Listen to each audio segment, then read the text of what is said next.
Hey, buddy. So how was it? How you holding up? It got you too, didn't it? Why didn't you warn me? I did. I told you years ago when I played this game that this was going to happen. How was that even a game?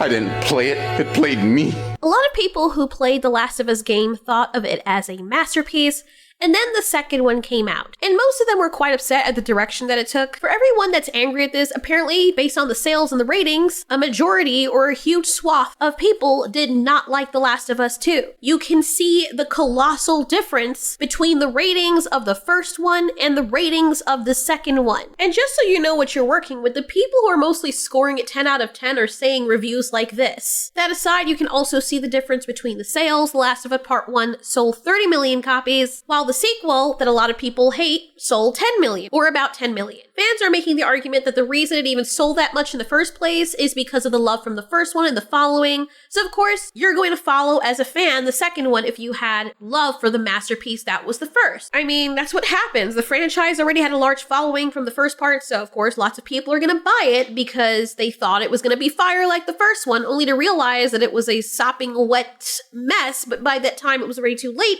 and the reason there was probably a drop off in sales is because everybody else caught up to what the early buyers were saying. And for those arguing about how much the sales were, the few of you saying that Naughty Dog didn't explicitly say how many copies were sold, here you go. At Naughty Dog's official Twitter, they said the second anniversary marked this year's milestone of 10 million copies sold. Now you may find this weird, but I actually own The Last of Us game. I bought it a very long time ago. I think somebody actually bought it for me a very long time ago, and I never played it because I wanted to play it with someone and he never got around to it, and I just never played it because I was like, this is something we're gonna do together, and yeah.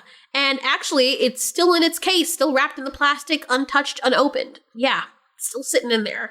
And I wanted to play this game for so very long, and now that I've settled down, even though I'm still very busy, I figured not only will I go back and play Mass Effect, but I'll also go back and play The Last of Us after I'm finished Mass Effect. But honestly, because of where I know the story goes, I don't know if I want to now. Like, unless they tie up the ending of the first one, and they tie it up very neatly, I don't see what's the point, and that's exactly how I, and apparently a lot of other people, feel about The Last of Us HBO show. Since I did a cathartic commentary on the first 2 episodes of season 2, just for fun's sake, I decided I'd make a shorter video explaining exactly why, even though we're only at episode 2 at the point of this video, why it doesn't matter and people are falling off. I legit had people out there, even though it wasn't most of them, claiming that we were impatient and we just had to trust the process.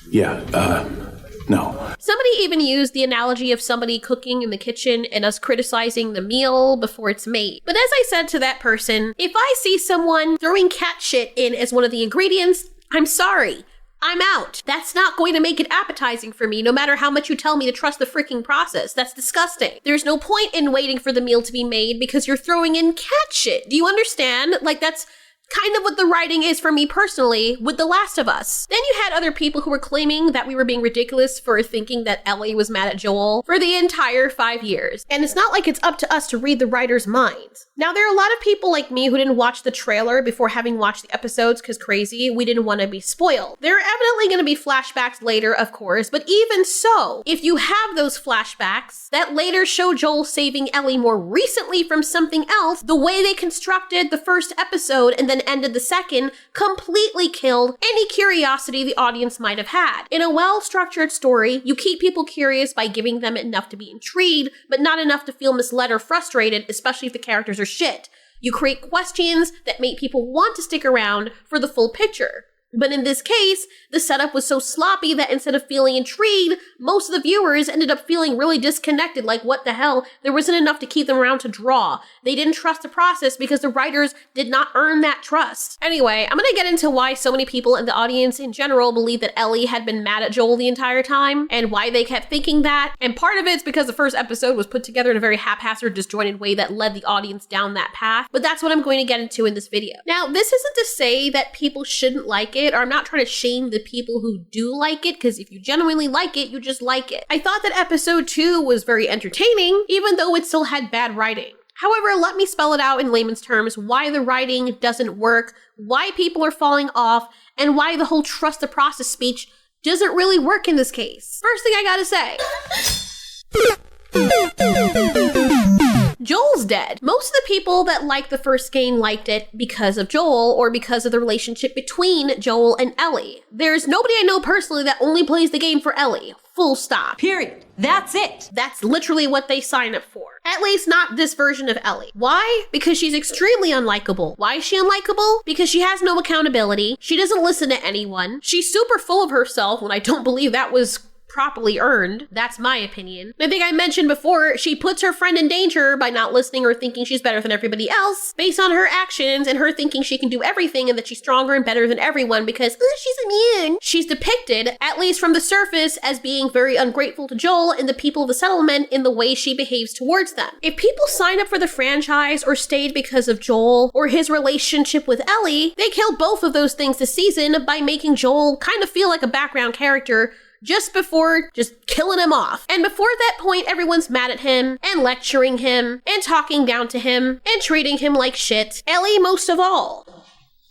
What is wrong with you? What's wrong with your face? And because there is zero relationship between Ellie and Joel, it's not like we even get a payoff reconciling. They don't even really do that. Ellie just feels bad because she walks in on him getting killed, and there's no reconciliation, no words of apology said from either of them, just him being killed off while she's begging for the woman to let him go, like he's just some dog that someone was about to put down. Fucking roll! Whatever we fell in love with in the first season in terms of Joel and what happened to his daughter, since he's the first character that we saw and felt for because of him losing his daughter and her dying in his arms and him being cold, then him learning to love again and open up his heart when he has his new adoptive daughter, which is Ellie, that is completely killed. Like literally. People signed up for that or stayed on for that because that was the entire theme of the first one. The first season even ended on that very theme. So the fact that season 2 completely kills that and almost leaves Joel out completely so they can kill him off shortly after is understandably a reason why people would not want to be on board. It's not rocket science. Yes, it is. If you make a story about a specific thing and then you deviate from that thing and then you tell your audience that it's going to be a whole other thing now where you're just going to follow a whole other character who was essentially just a plot device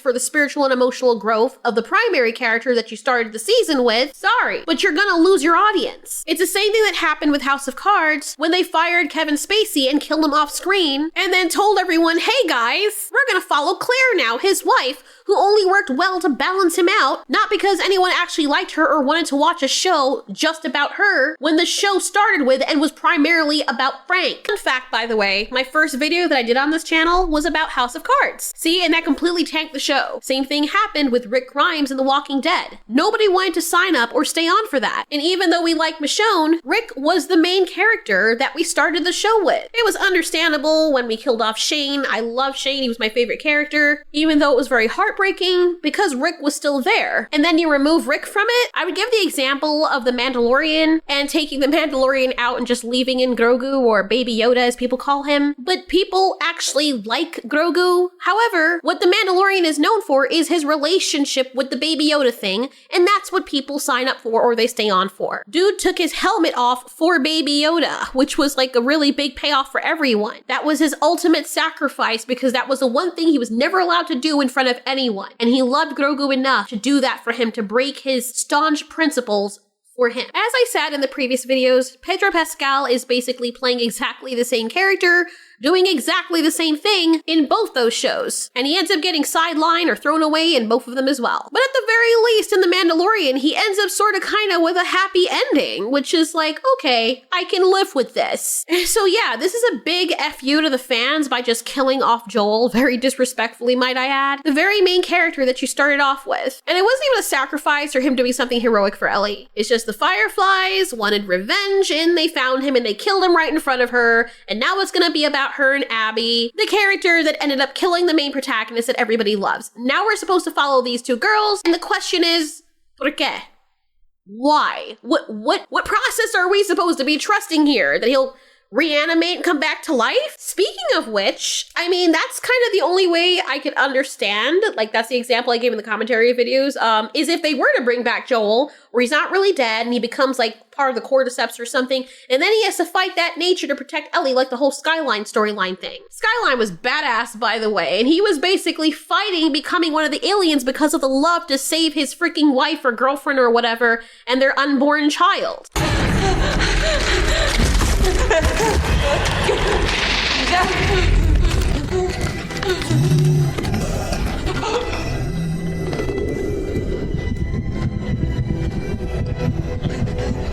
You know what that payoff was, man, when she realized that was her husband? I love that movie. The first time I sat down and watched it, I think it was one of my parents or something. And I am so glad I watched that movie because it had one of the kick-ass endings. The best kick-ass endings I've ever seen. I was like, yes!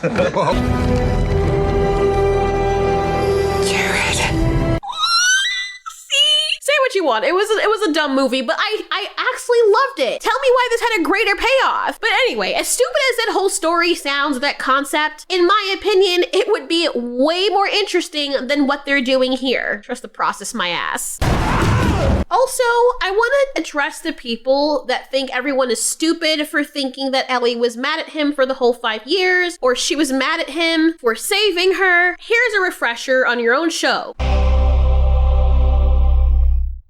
Swear to me that everything you said about the Fireflies is true. I swear. To address those that think that she's not mad about him saving her, we're shown that he is swearing that he said what happened was true. And there's two things we can deduce from this. He told her the absolute truth and she's mad at him for that. Or he didn't tell her the truth and she found out later what really happened, which was that he saved her freaking life. Either way, it has been so long that people are used to the two not talking to each other. And it's been long enough for Dina to be surprised that he's in therapy, which means he was dealing with this for a much longer time before he decided to go to therapy, and he subsequently had 5 sessions. You can also see that there's a settlement right before they reach there. Right after that, the scene changes in the same timeline, and at that same time, the Fireflies and Abby are saying that she's gonna exact revenge on Joel. The title card comes up with the intro. Then right after that, it says 5 years later, and Ellie is not talking to him. Then we get a scene later on with Joel admitting to the hack job of a therapist that Ellie is mad at him and not talking to him because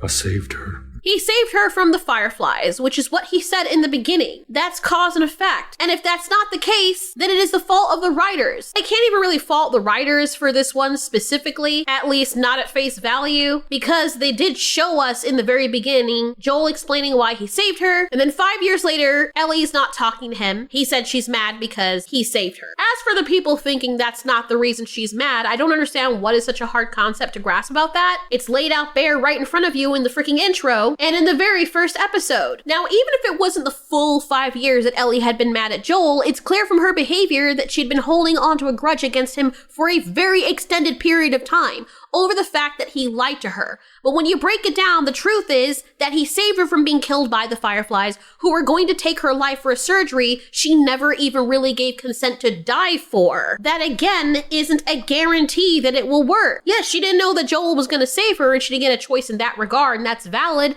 but so is the fact that Joel acted out of love to protect her, and they were going to take away her choice from the beginning. So staying mad at him for that long after everything he has done for her, after all of the times he had saved her life, not just that time, especially over a lie that literally kept you alive, starts to feel kind of off. It makes Ellie come across as irrationally bitter, and that's a hard emotion to stretch believably across years or months or weeks or however long it was without some serious emotional groundwork, which the show just fails at laying down effectively. So yes, based on how it was constructed, it's understandable for us to all deduce as human beings with working brains that Ellie is not speaking to him because he saved her and took away her choice. That is still the ultimate reason why she's mad at him. And it's a very shitty thing for the character to be mad at him for 5 years or for 1 year or for many months. It was an extended period of time. It's not like she just found out. At least that's not the way it was being structured here. That's why people think that the writing is shitty. The next thing, and it's the main thing I'm going to address, is all the apologists saying that we should just be happy because what's coming next is that there's going to be a whole lot of flashbacks explaining this and explaining that. My question is to you guys, and I'm being legitimately so serious right now. Are you being paid by the writers or the non-writers of this show? Because you cannot legitimately think that killing off the main protagonist and giving us flashbacks throughout the show of that protagonist, which you killed off pretty early in the season, by the way, who is now already dead and not coming back, is going to make us happy because we'll be seeing him in flashback. You cannot be serious. That's like killing off someone's freaking dog and then saying, don't worry, here are all the videos and clips of the dog that you're gonna get over the years to remember their life and, you know, why the person killed them and all the good times the dog had with you. You still get the clips, remember the memories? Fuck off. It's such a weird excuse. If you're gonna defend a bad decision, at least make it make sense. We don't want freaking flashbacks. We don't care about that because the character's already dead. We know how it ends. He dies with a golf club to the freaking neck, which surprisingly killed him pretty fast, but whatever. Would have been more heavy hitting if she stabbed him in the skull with it, but that's just me. Everyone knows in writing, unless you were extremely, monumentally talented, which the showrunners are clearly not, that you don't kill the soul of your story and then try to reanimate it with freaking exposition. And as I've said before, Joel is the soul of the story because we started with him and the whole theme of the story and the whole dynamic with Ellie revolved around the fact that he lost his daughter and he lost himself as a result. Duh. Just understand that people are already upset about the stupid choice to kill off the character in the first place. And yes, I know they did it in the games and it was stupid when they did that there. So having him in flashbacks is like salt to the wound, right? It's gonna piss people off even more. That's like imagining, like, having a character from Guardians of the Galaxy. Oh no, wait, here's a better example. Black Widow. That's like having Black Widow who dies permanently or something, and then you decide, now that she's dead, to release an origin story for her for later, after she's dead. Yes! No. What's the freaking point unless you're gonna introduce an actual other character from the Marvel Universe through that movie, which they did. And the only reason that movie was at the very least a financial wash was because it was a decent action movie and because Marvel constructed a story largely around connecting all of its movies, so you felt like you had to watch every single one to get the connections, which was very clever until they started making all the subsequent movies ass. And the bad writing of all the later movies was not enough to save this very clever method that they'd been using forever because they started writing themselves into a corner when they introduced the whole multiverse thing and killed off one of the biggest villains. So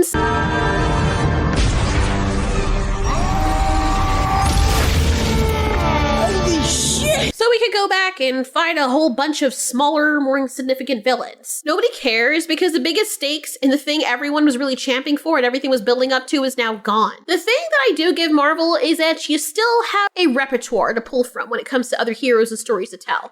So they're good on that regard. The Last of Us is the only one in its franchise, and Joel was basically akin to Tony Stark in this one. Nobody cares about Ellie. They only cared about her as far as it involved her dynamic with Joel. I'm sorry if that hurt some people's feelings, but that is what it is for the majority of the audience. Hence why the ratings for season 2 are falling off a freaking cliff. If this bothers people, I'm sorry, I don't know what to tell you. Go read up on human psychology and understand the effects of writing and payoff, and stop telling the rest of us to trust the process that we can already see is setting the entire house on fire. Trust the process is the same lazy rhetoric that studios and writers and mindless people use when they know the decision that was made pissed people off, but they're all hoping they can spin it later with retroactive justification. It's giving, yeah, shit on the bed, but let me tell you why I did it though. Let me tell you what happened. It doesn't matter. There's still shit on the bed. You think we give a fuck why you did it? What are you, Amber Heard? Yeah.